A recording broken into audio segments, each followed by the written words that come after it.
The house was freezing, colder than usual. I wrapped myself in another blanket, trying to ignore the cold that seemed to get worse with every passing minute. My boiler, which had worked fine throughout the winter, had suddenly stopped, and after several frustrated attempts to fix it, I had scheduled a repair for the next morning. It wasn't ideal, but at least I knew I wouldn't have to endure another day in the cold. It was late at night, and I was distracted watching some random show on TV when I heard a knock on the door. My heart jumped immediately. I wasn't expecting anyone, and it was far too late for a visit. I hesitated, frozen for a moment, wondering if I had imagined the sound. I looked at the clock. It was past 10. With a growing sense of unease, I got up and walked toward the door. Through the side window, I saw a man standing on my porch, dressed in work overalls with a badge hanging from his chest. He looked calm, but something about his presence at this hour made me uncomfortable. "Hi, I'm the emergency boiler repairman," he said as soon as I opened the door, a slight smile on his face. "We got a call, and I thought I'd take care of it before the night gets any colder." I was surprised. I was sure the repair was scheduled for the morning, not now. "I scheduled it for tomorrow, not tonight," I replied, feeling a bit suspicious. "Yes, you're right, but sometimes we're sent out earlier, depending on the urgency. It can be dangerous to leave a broken boiler overnight, especially in this cold." "I'm just here to help," he said, lifting the badge that displayed the heating company's logo. Despite my caution, there was a logic to what he was saying, and the cold inside the house was starting to get to me. Reluctantly, I opened the door a bit wider and let him in. The repairman entered confidently, carrying his tool bag and heading straight for the basement, where the boiler was installed. "I'll just take a look at what's going on," he said, as if he were already familiar with the place. Something about his attitude made me uncomfortable, but I tried to shake it off. Back on the couch, I tried to focus on the TV, but the noise coming from the basement kept catching my attention. He was taking longer than I expected. Of course, I didn't know much about boilers, but the sound of things being moved and the long periods of silence between the noises were making me increasingly nervous. The TV had been paused for a while now, and I found myself sitting in silence listening. At one point, I heard the sound of something heavy being dragged in the basement. My heart began to race. Slowly, I got up and walked toward the stairs that led to the basement. The dim light cast strange shadows, only amplifying my discomfort. "Is everything okay down there?" I asked, trying to keep my voice calm. The silence that followed my question was disturbing. It took a few seconds before he finally answered, "Yes, I just need a few more minutes." There was something different in his voice now, a tone that hadn't been there before. I stood at the top of the stairs, listening to the sporadic noises below, a feeling growing inside me that something was very wrong. The feeling that something wasn't right became unbearable. What was he doing down there? Doubt took over, and I couldn't stay still anymore. Slowly, I went down the steps, trying not to make any noise. I needed to know what he was really doing. As I reached the basement door, I crouched down and peeked through the crack, just enough to see what was going on. The repairman had his back to me, crouched next to some boxes that had nothing to do with the boiler. My heart raced. He was rummaging through my things, with no interest in fixing the equipment. I didn't know what to do. I quickly rushed back upstairs, trying not to be heard. Once I reached the living room, panic began to take over. I knew he wasn't here for the repair. He had been watching me, maybe even planning something. Every sound from the basement now felt like an imminent threat. I needed to get out of there, but how? My phone was with me, but the thought of calling the police with him still inside the house paralyzed me. What if he heard? Should I confront him? I had to keep calm. That's when I heard his heavy footsteps coming up the stairs. My body froze.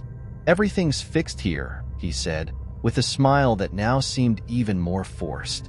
"I just need to check something upstairs." My eyes followed him as he started walking towards the stairs that led to the bedrooms.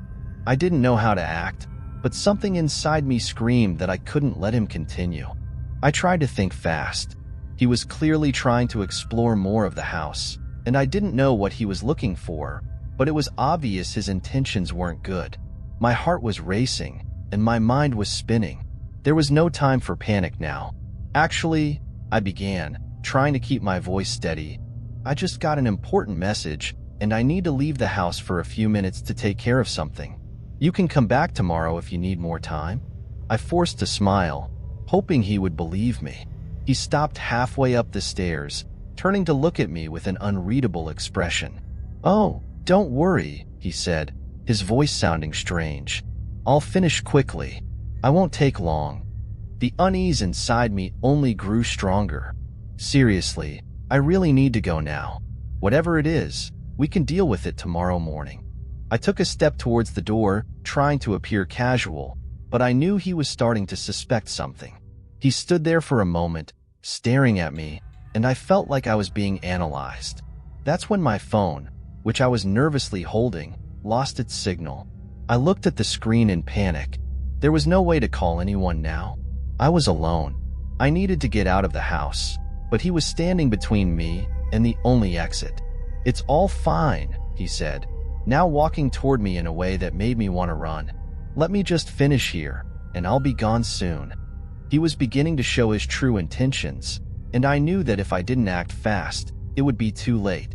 My heart was pounding so hard I could barely hear my own thoughts.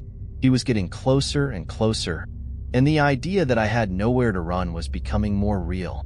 My eyes scanned the room for anything I could use to defend myself. The air felt heavier, and I knew every second counted. When he took another step forward, I stepped back, keeping the distance between us. "Please, I just need you to leave," I managed to say, my voice trembling. He looked at me with a cold smile, clearly enjoying my fear. "Oh, I think we can work this out calmly," he replied, his voice now full of a veiled threat. He took another step, and I knew he didn't plan on leaving peacefully. That's when I noticed the table lamp beside me. In an act of desperation, I grabbed it and threw it at him. I didn't think twice, I just acted. The lamp hit his shoulder, and he staggered back, grunting in pain. I took advantage of the moment and ran. I ran like never before, heading upstairs. My legs were shaking as I shut the bedroom door and locked it behind me. I moved as far from the door as I could, knowing he would come after me. I could hear his heavy footsteps coming up the stairs. He was coming.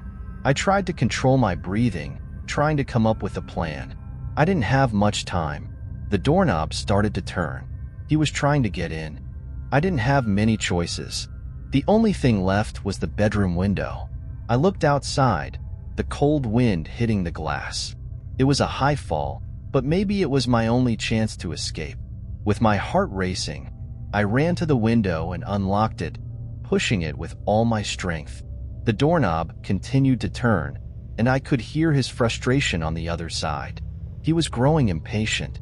When I finally managed to open the window, I looked down. It wasn't a fatal drop, but I knew I would get hurt if I jumped. Still, there was no other option. As he finally broke down the door, I was already halfway out the window. He rushed toward me, but I threw myself out before he could reach me. The fall was more painful than I expected. My ankle twisted as I hit the ground, and a wave of pain shot through my body, but I couldn't stop. Not now. I ran, limping, toward my neighbor's house. I knew he was home, as he always left the lights on. My lungs burned, and every step was a challenge, but the adrenaline pushed me forward. When I finally reached the neighbor's door, I began banging frantically, praying that he would hear me. The door opened, and my neighbor pulled me inside immediately, no questions asked. I called the police as soon as I felt safe. When they arrived, the intruder was already gone. Despite the searches, he was never found. The police told me that his behavior indicated something more sinister than a simple break-in. He had planned this, watching my movements for days, waiting for the right moment to act. Even after knowing he was gone, I never felt safe in that house again. Every sound at night made me alert, and the feeling that he might return never left me.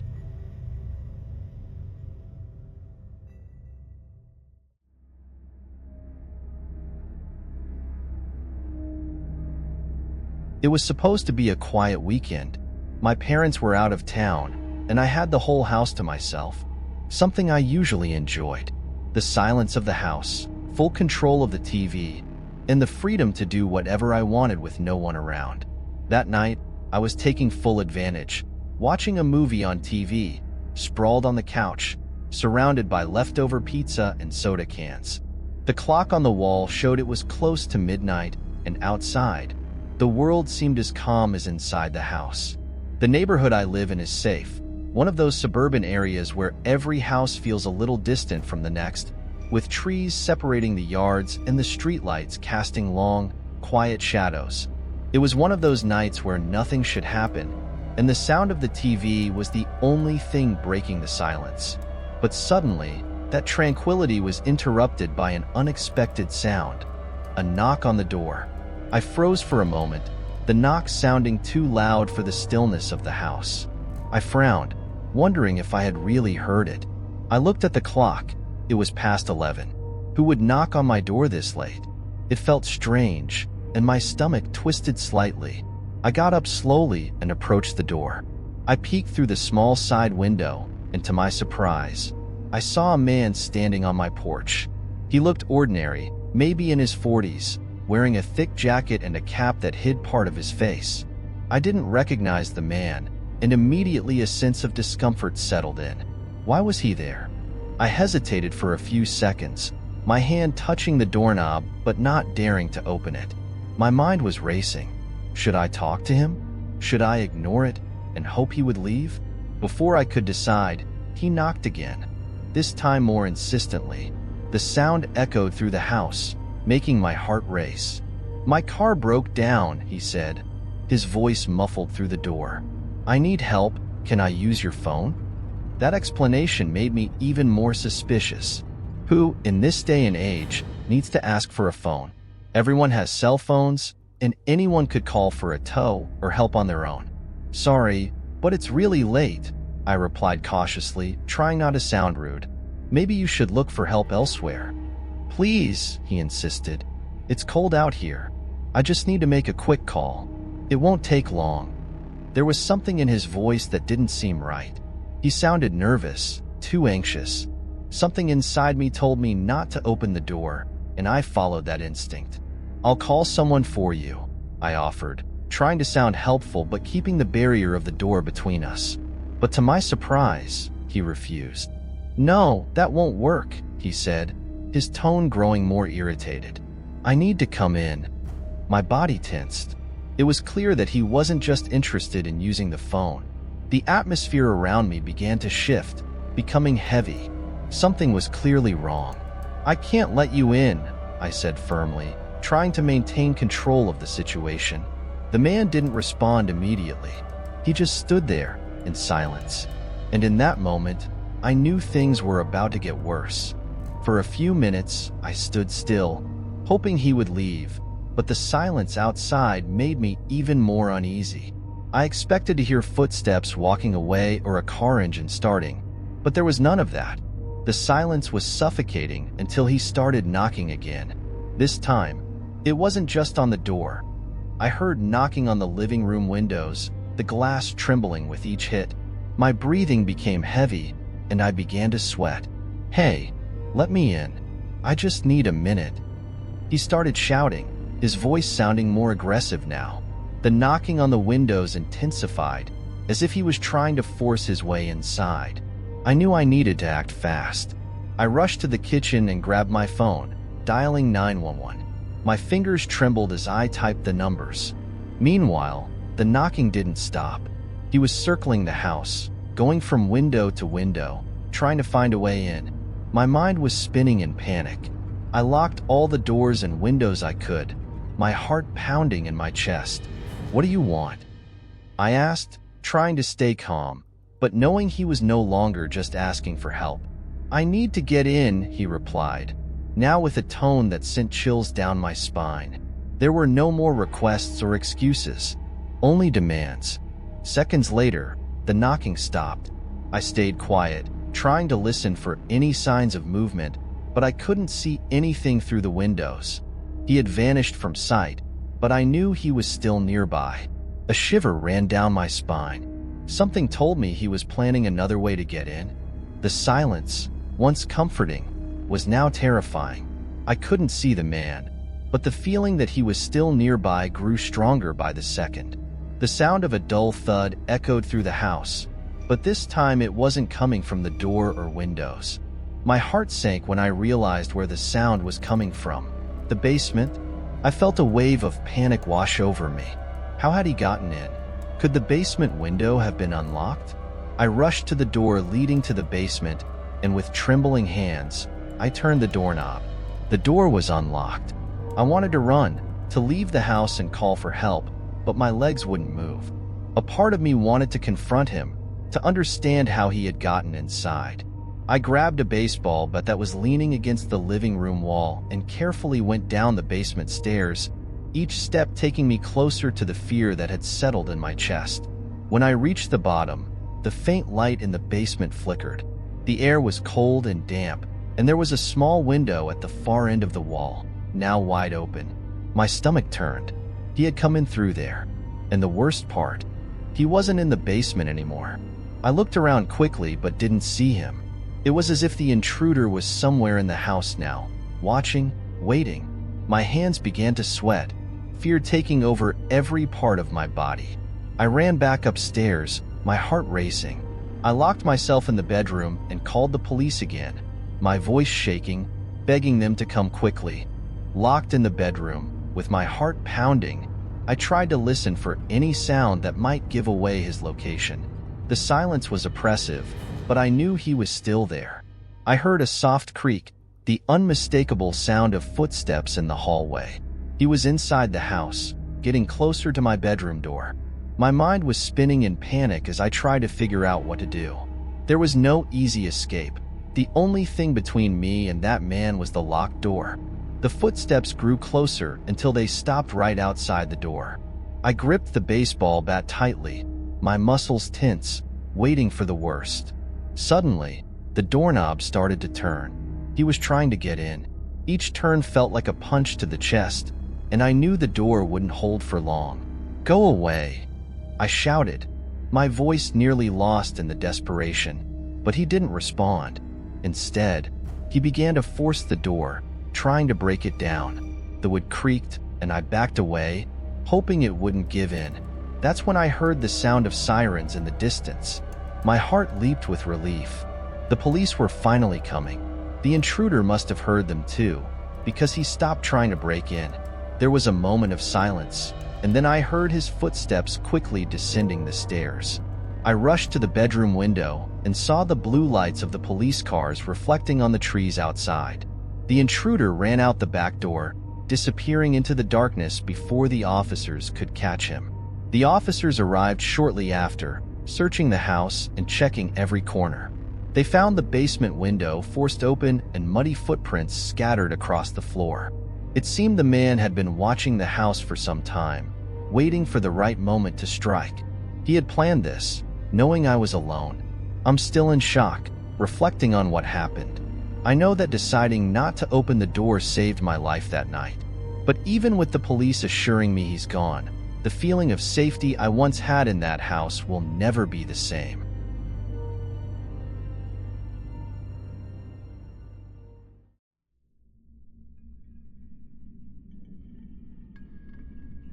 I had been living in the same small, peaceful condo for almost 2 years.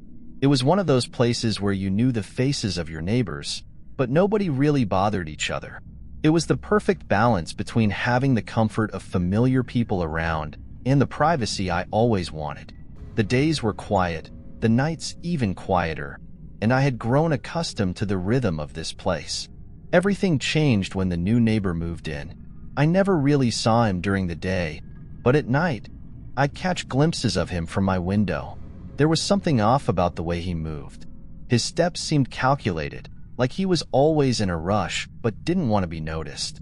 I couldn't explain it, but every time I saw him, I felt a chill creep up my spine. I shrugged it off at first.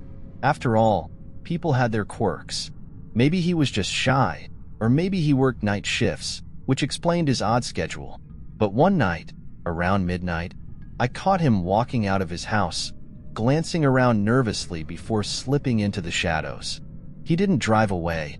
He just disappeared into the night.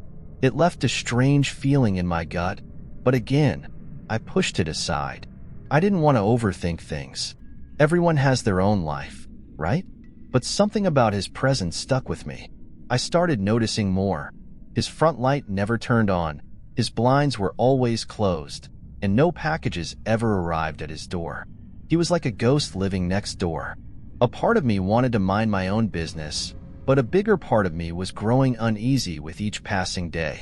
Little did I know, this was just the beginning. It was around 11 p.m. when I heard the first noise. At first, I thought it was the wind, but the sound was distinct, like someone softly brushing against the window pane. I muted the TV and sat up, straining to listen. Another rustle. This time it came from the window behind me. I turned slowly, feeling a knot tighten in my stomach. And there he was, my neighbor, halfway through my open window, his face partially hidden by the darkness. Panic surged through me. I froze, my mind racing. What was he doing? Why was he in my house? He hadn't noticed me yet, and for a few long seconds, I watched as he carefully climbed inside, his movements eerily calm. He stood in the middle of my living room, looking around as if he was searching for something. My heart pounded so loudly that I thought he'd hear it, but he just continued his quiet exploration, oblivious to my presence. I slowly crouched behind the couch, trying to remain hidden, my thoughts spinning. Should I confront him? Call the police? But before I could make a decision, he simply turned and left, crawling back out of the window as smoothly as he had entered. He hadn't taken anything, hadn't said a word. It was like he had been there just to observe. As soon as he was gone, I rushed to the window and locked it, my hands shaking. Every other window and door was quickly checked and bolted shut. I didn't sleep that night. I sat on the couch, staring at the now closed window, trying to make sense of what had just happened. Was this some kind of twisted game to him? The thought of him slipping in and out of my home like it was nothing haunted me, and I knew that things were about to get worse. After that night, nothing felt the same. I tried to stick to my routine, but the feeling of being watched never left me. During the day, everything was quiet, and the neighbors showed no signs of life. But at night, every little sound inside my house made me jump. I started noticing things were out of place, objects disappearing and then reappearing in different locations. A glass in the kitchen that I was sure I had left in the cupboard was now sitting on the living room table. Small details, but enough to make me suspicious. As the days went by, the strangeness grew. One day, I found my wristwatch inside the refrigerator. Another time, I noticed my bedroom door slightly ajar, even though I was certain I had closed it before going to bed. These were minor clues, but they seemed to be part of some sinister game I couldn't yet understand. The most unsettling part was that the changes were subtle enough to make me doubt myself. Was it my mind playing tricks, or was my neighbor truly entering my house without me knowing? Each night, my paranoia deepened. I checked the windows and doors repeatedly, and every time I heard a noise, my heart raced. I didn't know if it was my imagination, or if the neighbor really was sneaking into my home again. The worst part was that I had no proof. If I called the police, what would I say? That my neighbor was moving things around without leaving any traces? I knew I needed proof, something that would give me clarity about what was happening. I went into town and bought security cameras. I discreetly installed them around the house's entrances and inside the living room, hoping to catch any movement. It gave me some peace of mind, at least for a while. Now, if the neighbor tried something again, I would have evidence. The first few days with the cameras installed were uneventful. I checked the footage every morning but saw nothing out of the ordinary. However, that didn't last long. One night, after a long day at work, I sat down to review the previous night's recordings. And there he was. My neighbor had entered my house again, but this time, while I was asleep. The video clearly showed him sneaking through the living room window, moving through the house with the same eerie calmness as before. As I watched, I noticed something even more disturbing. In the video, he wasn't just wandering around. He seemed to be studying the space. His hand lingered on surfaces with an almost calculated touch, as if he were measuring the details, the position of the furniture, and my personal belongings. It was as though he was familiarizing himself with the layout, memorizing every corner, every exit. That realization sent a fresh wave of fear through me. He wasn't there by accident. It was as if he was planning something more. My blood ran cold when I saw that he didn't just wander. He stood by my bedroom door, watching me sleep for several minutes. I could barely believe what I was seeing. Then, just as silently, he turned and left the house the same way he had come in. I paused the video, trying to process the magnitude of what I had just witnessed. He had been inside my house, watching me, and I had no idea. Fear took over. My first instinct was to call the police, but part of me hesitated. He hadn't technically done anything illegal, and the break-in left no obvious marks. I needed more time to think, but I knew I was running out of options. After discovering the footage, I didn't sleep at all that night. Every little sound seemed amplified, as if the silence itself was conspiring against me. I knew the neighbor would return. It was only a matter of time. But this time, I would be ready. The thought of confronting him terrified me, but there was no other choice. He had crossed the line, breaking into my home, watching me sleep. It was more than I could bear. The next night, it was almost midnight when I heard the familiar sound of footsteps outside. I waited in silence, peeking through the crack in the curtain. There he was, slowly approaching my window, as if it were routine. My heart raced, but this time I wasn't defenseless. I grabbed the metal bat I had placed by the door and prepared myself. As soon as he began to tamper with the window, I threw open the front door with a bang. The beam of my flashlight illuminated his face, frozen in shock for a second. "What are you doing in my house?" My voice came out stronger than I expected. He didn't respond, just stared at me with cold, emotionless eyes, showing no guilt or fear. With the flashlight trembling in my hand, I stood my ground. He took a step towards me, as if he were daring me to act. That was enough for me to yell, "I have everything on tape. Get out of here now, or I'll call the police." This time, he seemed to hesitate. After a few seconds that felt like hours, he finally turned and slowly walked away. I didn't take my eyes off him until he disappeared into the shadows, but relief never came. I knew this wasn't over. I called the police immediately, and when they arrived, I showed them the footage. Despite all the evidence, the neighbor denied everything. He claimed he was only concerned about my safety, that he was just helping. The authorities took him in for questioning, but without a clear criminal offense beyond the break-ins. I knew he would be back soon. The next morning, I had no choice. I packed my things and left that house. The peace I had sought when I first moved there was shattered by that neighbor. What scared me the most wasn't what he had already done, but what he could have done if I hadn't acted in time. Now, living in a new place, I still think about those nights when he lingered nearby. I still wonder what he really wanted. And sometimes, when I see a strange figure passing by, I can't help but wonder if he's still watching, waiting for his next chance. Hey everyone! If you enjoyed the stories, leave a comment. Your feedback is really important to us. And don't forget to subscribe and turn on notifications. It really helps the channel. Thank you for watching.